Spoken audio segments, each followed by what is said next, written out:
Well, hello everyone, my name is Amy and I'm not going to be the one to tell you, but it is back to school season. Some of you might have already went back to school, or if you're like me and only have a few weeks left of the summer holidays and we're straight back into school. So I'm here to give you some back to school tips, whether you're starting secondary school or in secondary school like myself, and just want to get through the teenage years smooth and steady without any bumps and school getting in the way of life.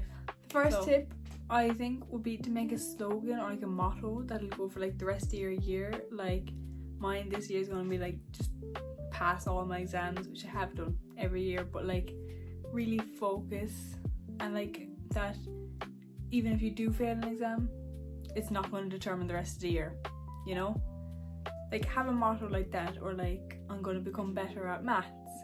Have one goal kind of, to focus on the year, so that'll kind of keep you motivated as well, to kind of keep going as well. You could even write it down somewhere if you wanted to, keep you really going.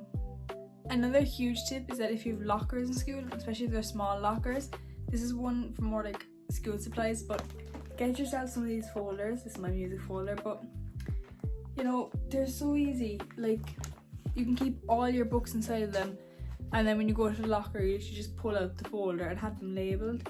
Whereas if you had loads of books falling around, you're grabbing different books. I think it's just an extra easy thing. Like they're cheap enough to get and they last you. Like I've had all my folders for 3 years now, and there's only been 1 or 2 broke, and that was only the zip, which you can still use them.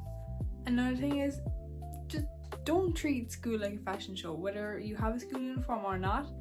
In the end of the day, you're actually there to learn. So, yes, accessorize, be yourself, be creative, but don't be every morning getting up 2 or 3 hours beforehand just to get ready, do makeup, do hair, pick clothes. If you don't have a school uniform, make sure to have your clothes out the night before so you know what you're wearing. And you can actually do it with school uniform as well. Have it all set up in one section. That's what I usually do. But what I mean by don't treat it as a fashion show is don't be looking at what other people are doing, because you are your own person. And don't be trying to show off with what you have, because yes, we all value our things, that's why we buy them, but always be humble. Keep it humble. It makes you seem way more friendlier and less kind of bratty, I feel. Anyone that's around being like, oh, I got this from so and so, or they're constantly talking about where you got your stuff. It's just kind of like money is the priority when friendship should be. Sometimes it can make people drift apart. That's just what I've seen in my experience. It could be completely different. You could love talking about it and you could connect on it and have a really good friendship, but you have to find your certain people, and that's another thing. Making friends is really hard in secondary school, but once you find your group of people, you're probably never going to split. And your first year of secondary school, you're going to be still talking to people from primary school, but by the time second year comes, you've found your gang, and you will drift away from people from primary school. It's inevitable. I'm not trying to scare you or anything, but we all do drift away from people, and there's some people I haven't talked to in about 3 or 4 years, which is perfectly okay, because I still know them, even if it's from sports or school and they moved away or something. You can still reach out. I'm not saying cut off contact with anyone or anything. I'm just saying people do change and people drift apart, and that's okay. Don't be worried about that at all. Back to the schoolwork. I'm going to sound like your mother here, but get your schoolwork done before anything else. I get off the bus when I go home and straight into the schoolwork. Get the homework done, get any projects done. I recommend starting your project on the day it's given. So let's say you have a week deadline. I always start on a Monday, have it handed in. If you're able to hand it in before the deadline, it'll take your mind off of it. You're not stressing that, oh, I have this many days left. Whereas if you're able to hand it over, it's not in your arms anymore. You can stop checking over and stressing that you've this bit wrong or that bit wrong. And for projects and stuff like that, don't rely on AI.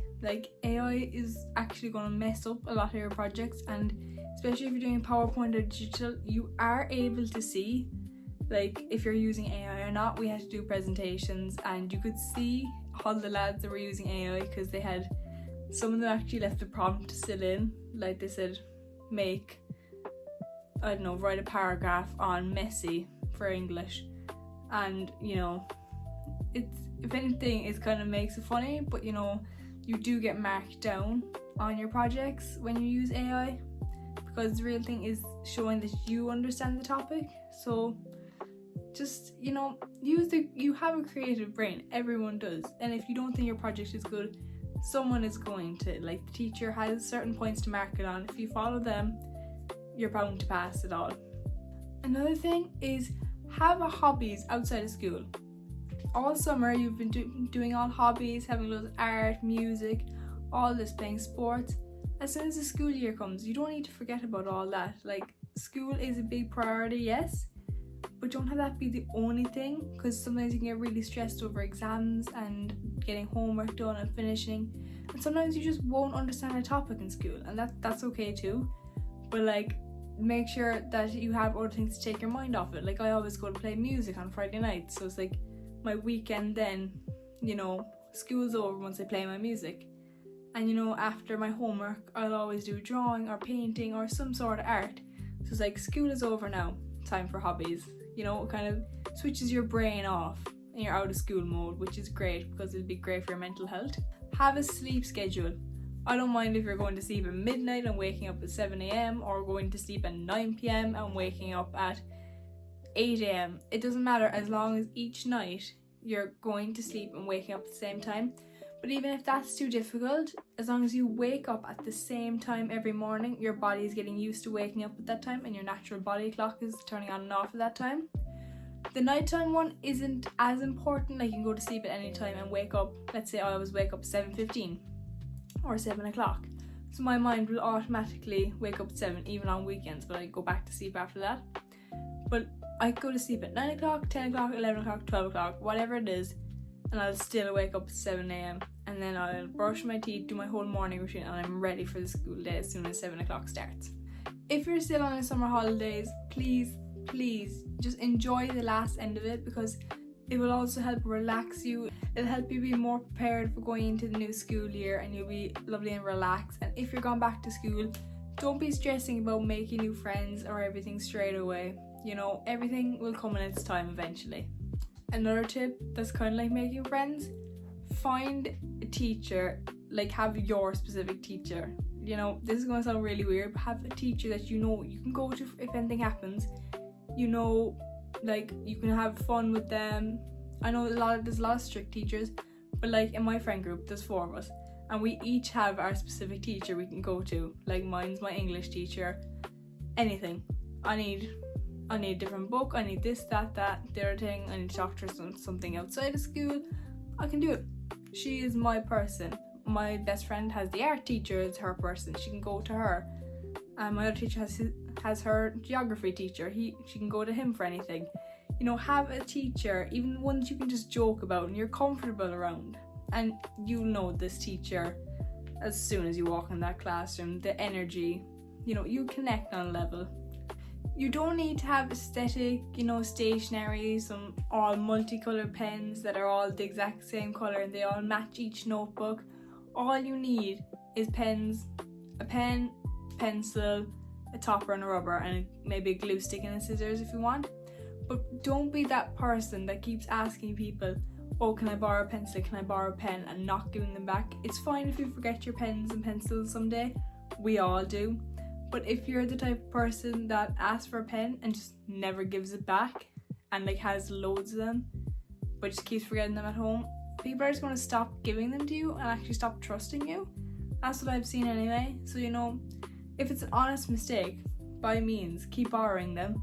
But if you're just almost like collecting them as almost like to show that you're above someone, it's not cool. Like, it's just a bit agitating to people around you. So give the pens back, because then people will actually keep giving them to you when you do need them. Deep clean your room before going back to school, or even if you've already gone back to school, do it now.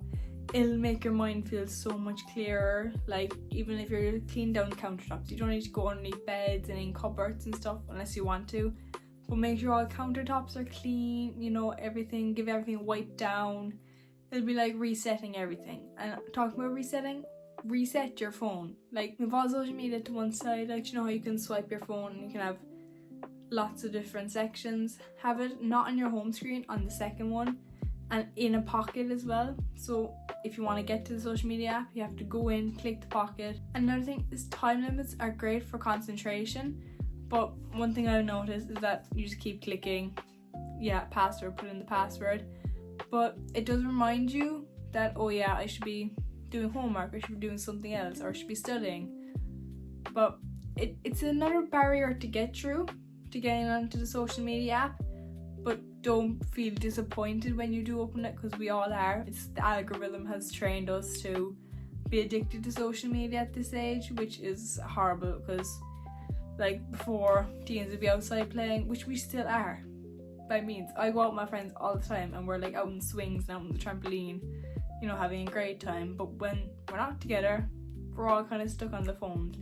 So, you know, having another barrier to get onto the phone is a great kind of mindset to have. This one's gonna sound really weird, but actually do be a tryhard. I know people say, oh, don't be a tryhard, you're like a teacher's pet. I think that's the best thing you can be. Now, it's coming from Pushover, who got 2 awards last year, one School Spirit and one Ethos Award. But if you put your all into projects, you're going to be getting above average and exceptional, which is what I got for all mine this year. But like, put all your effort in and like show what you're able to, because like tests, they're just to see where you are and to almost show the teacher, oh, look how well I'm doing. It's not to show, oh, look what I did wrong. Look at the positive side. I got 5 right out of 10, not, oh, I got 5 wrong. A glass half full type attitude, especially when it comes to grades and marks and stuff, because that can really dampen your mood sometimes. Read. If you find a good book series that you absolutely love, mine was Heartstopper, then you're set. You know, you can almost put yourself into that universe and school becomes irrelevant. The whole world around you becomes relevant, and if you and your friends read the same series, there's a lunchtime topic for you. You have it straight away, and you can actually use books and movies and all stuff like that to make new friends. You know, find people that you drift towards that have the same interests as you. This one's a bit more difficult to do, but get a part-time job as soon as you can. It gives you such independence, like money-wise, and also, you know, it fills up your evenings so you're not sitting at home bored of stuff to do. I know here the legal age is 16 to get a job, but like if you have family-owned business or parents' friend, that's where I actually work, then the legal age is 13 or 14, so you know, you can sneak in that way. So, you know, if you were able to find one like that, or you can set up your own business, like you can walk dogs, you can do grass cutting, there's so many other opportunities you can do. But I feel it's like almost safe, you know, if you want to go shopping with your friends, you're not constantly asking your parents for money, you know, it's a bit more freedom, you know. This one is a bit difficult to do for some people, but try and avoid gossip. I know a lot of friends like connect on like talking about people. I think if you're talking about someone that like you're good friends with, let's say here's Julie and here's Siobhan and I was there and they didn't know I was there and I'm talking about what I overheard with them, that's gossiping. You're talking bad about someone. Whereas if you're saying, oh my god, yeah, I love how she always does her hair, that's a good thing. You can talk about them all they want. They're going to be loving that. But even if it's like, yeah, even if it's like Julie and John got together and they're going out now, that's harmless. But if it's like, oh my god, did you see what Jim and Jonathan were doing the other day? Like, that's negative. If it's something positive, talk away. That's not going to affect someone. But if it's something negative, then if that gets back to someone, that could really dampen their mood and like set them out for the rest of the year to be negative. One thing is, do not be late to class. It really gets on teachers' nerves. You know, they can like get snappy, and the more times you're late, the less likely they are to like forgive you when you're actually late. Like if you're just wandering the halls with your friends and then you come late, but then one day you're actually caught up in like the bathrooms or your locker was broken or something like that, they're less likely to forgive you, and like you're going to get notes in your journal and like letters sent home. You know, you're going to get in big trouble, and there's no need, because like if you have a school bell, which I think most schools do, the bell goes, straight to class. You know, it's quite simple. Even if you're just waiting outside the classroom, you know I'm here on time, and you know, then you can't get in trouble. Another thing is talk politely. Always say thank you to teachers if you're leaving the classroom. Say bye. Say excuse me if you're passing someone in the hall. Don't just like barge through them. Say good morning to people in the halls. You know, just be lively. Be very chatty. Even if you're not a chatty person, you know, just saying hello isn't gonna anyone's able to say hello to someone in the hall, whether it's a teacher, a staff member, or another student. It's so easy, and it gives you a bit of life in the morning because you're also awake now. If you're not confident, fake it. I'm telling you, that's like, so in school you kind of have your popular gang, you have the kind of the in-between gang, you might have the weird gang. No one is popular, no one's weird, no one's in between, but you know, you mentally assign them roles to people, which most of the time you're going to assign yourself the weird group. I found like loads of people I've talked to, like, oh, we're in the weird group, but we'd say they're in the popular group. You know, in your mind you'll just kind of assign them, but like, don't go searching for a group, finding a label specifically for your group, like, and your mind's automatically going to label people like that, and there's nothing you can really do about it. But don't let that standard of the popular people being better than you. If you have confidence, then like, everyone's equal. And even if you don't have confidence, fake it till you make it. Alright, like, we gotta all be top dogs here. You know, there's no one gonna be waiting around for you. Another thing with study is, if you want to memorize it, perform it to your teddies, or like explain it to your friend. Like, if you were to read something here now, and then like, if you're like me and you read something and can't remember it, let's say something about the American Revolution or the French Revolution, read it, memorize it, read it again, and explain it in the simplest terms to your teddies. If you can't explain simply to like someone who's 7 years old, then you don't understand it fully, in my mind. I think I can explain like the whole plot of Heartstopper to a 7-year-old easily, like really, really simple, but I couldn't tell you all about the French Revolution to a 7-year-old because it didn't interest me, so there's no need for me to memorize it. Whereas if you need to memorize it to explain it to someone, then you're actually going to explain it to yourself easier as well. And make sure to study in bullet points, I find, and like, you can see then clearly what points are most important, what ones can you wrap sentences around. Because if you have keywords as well, like the Boston Tea Party, you can make a whole paragraph just about that, just by remembering the Boston Tea Party. You know, like, everything can work from one word, so that's another great way to study. With packing your bag, if you're a girl and you have periods, make sure to have an emergency kit with like pads or tampons, deodorant, spare underwear, you know, even bring a hairbrush and mascara if that's what you're into, but have an emergency kit just so if anything happens or if any friends need anything, you know where everything is. I know a lot of school bathrooms have them anyway, but if you just had a little bag inside your school bag, it'll make life so much easier because you don't have to go searching, asking teachers, asking friends. You'll know you have your spot, and people can come looking to you as well. You can be the person for people to lean on as well. I have like plasters or like band-aids. I have claw clips, I have perfumes, you know, I have makeup remover, even though the only makeup I wear is mascara, because if anyone else needs it, they'll come here. Some schools don't allow you to have medicine, but if you are allowed, definitely bring Panadol or like one of those ones to relieve headaches, because sometimes school can get overwhelming and you know, your head will just start pounding and then you just can't concentrate and like you're just sitting there in pain, you know. So if you are allowed to have that, by all means bring it, it's a lifesaver. If you're not allowed to bring medicine and you need to relieve a headache, if you get like a towel or like tissue and wet it so it's cold and you just hold it up to where it's sore for a few minutes, then it'll ease it a small bit, and like by the time you get back to class, you know, it'll be way calmer. Another thing is drink lots and lots of water. That brain can't just be relying on fresh air. Eat well and drink lots of water throughout the day and you'll be flying it. Everything, you'll be able to remember anything, you know. Whereas if you're hungry, that's all you're concentrating on.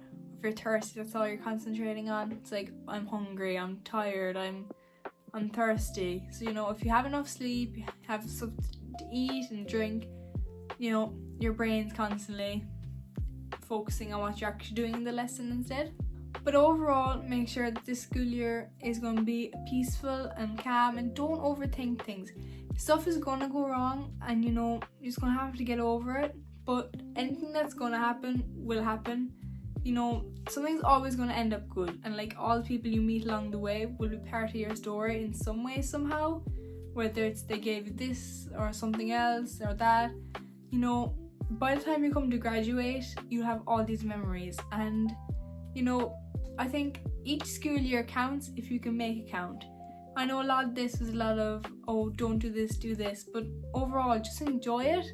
School is for learning, but at the same time, it's for socializing, it's for hanging out, you know, it's for getting to know new people and, you know, having fun. If you treat school like a movie, like High School Musical or one of those, you know, life's gonna be so much full, it's gonna be so much more whimsical. You're gonna be so much more full of energy, and you're gonna have so much more motivation. Be the main character in your story.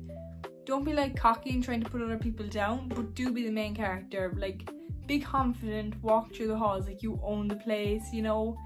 Be that person this school year. And if you enjoyed this type of video, make sure to like the video and subscribe, and comment down below if you have any other video ideas or if you have any school tips for anyone else. And that's all for today. Bye!